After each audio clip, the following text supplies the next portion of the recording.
Eortc, the European Organisation for Research and Treatment of Cancer, has been a pioneer in cancer research for over 50 years.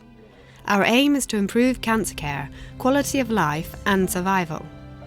We promote and conduct independent patient-centred clinical research across Europe. Clinical research which helps patients like Ilse survive cancer. Diagnosed with lymphoblastic leukemia at the age of 9, Ilse's survival prospects were bleak. Thanks to research, coordinated by Eortc, less aggressive treatments that did not require irradiation of the brain were developed. Ilse was the first little girl to benefit from this Eortc innovation. Today, more than 80% of children like Ilse can be cured of lymphoblastic leukemia and lead a completely normal life. When I realize now that the fact that I have 3 wonderful children and the fact that I have been studying, the fact that I'm having a challenging job, actually it's kind of a wonder that all this can happen to me after the treatment.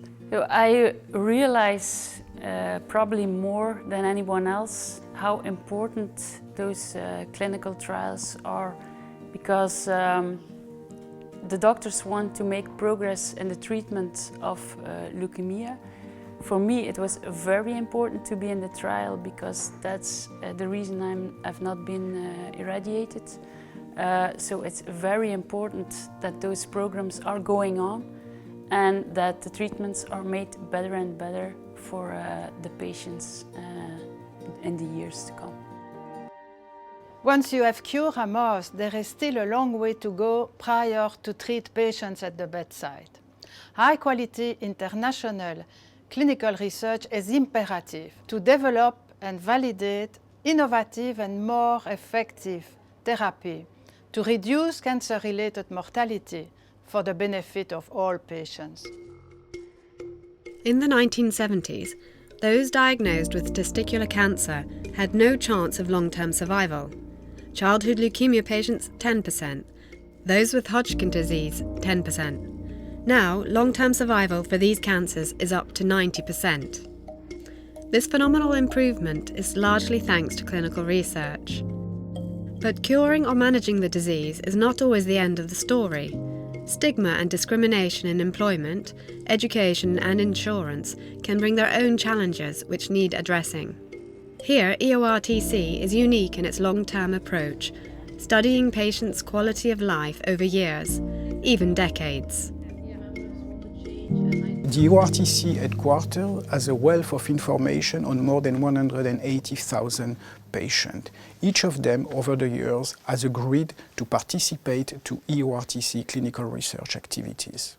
Unfortunately, and currently, fewer than 5% of cancer patients do have access to and benefit from participating in clinical research. My ambition is to improve access to robust clinical research to as many patients as possible in Europe. In 1999, at the age of 65, Julian was diagnosed with prostate cancer. After being operated, he joined an Eortc clinical trial of revolutionary post-operative therapies, with far fewer side effects than the usual treatments. The success of this trial benefited not only Julian, but contributed to treatments for many other patients. I'm 82 now. I feel, well, today, very well. I'm amazed to still be here. They've kept me going for 16 years. And right at the very beginning, I thought I had about 16 days. Julian is the perfect example of a patient with a long-term commitment to clinical trial. Since he was diagnosed in 1999 with prostate cancer, initially he went for clinical trial to try to improve the outcome of his disease, and now in the last 5 to 10 years it's been to improve his quality of life.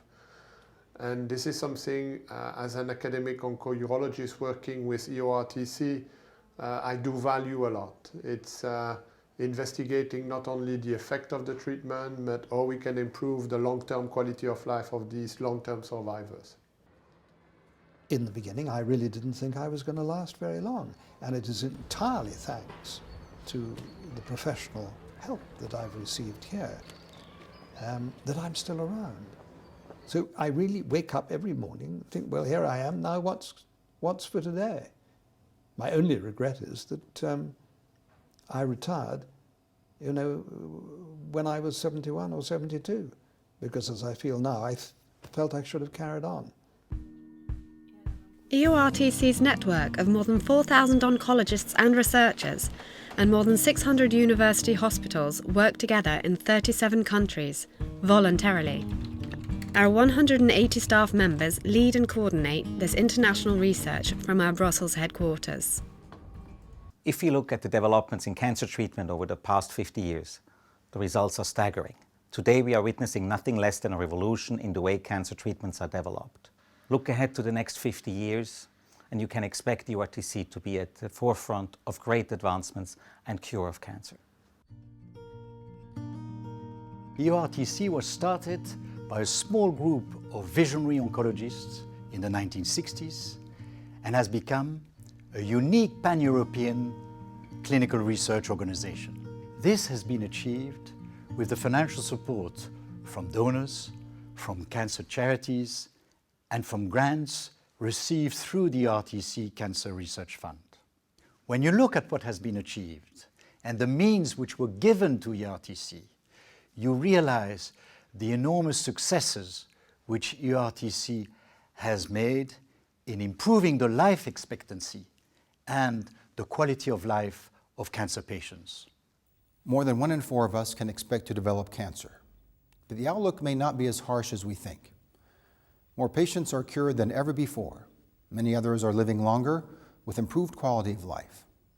This is largely thanks to clinical research and trials. Eortc is the only organization coordinating European-wide independent clinical trials for all types of cancer. This international approach is critical in providing significant results. As the quantity of data increases, treatments are becoming ever more targeted. Eortc are now able to link patients to clinical trials according to molecular profiles. This precision medicine will play a big part in the cancer treatment of tomorrow. With our aging population, the work of Eortc and the requirement for independent funding is more pressing than ever.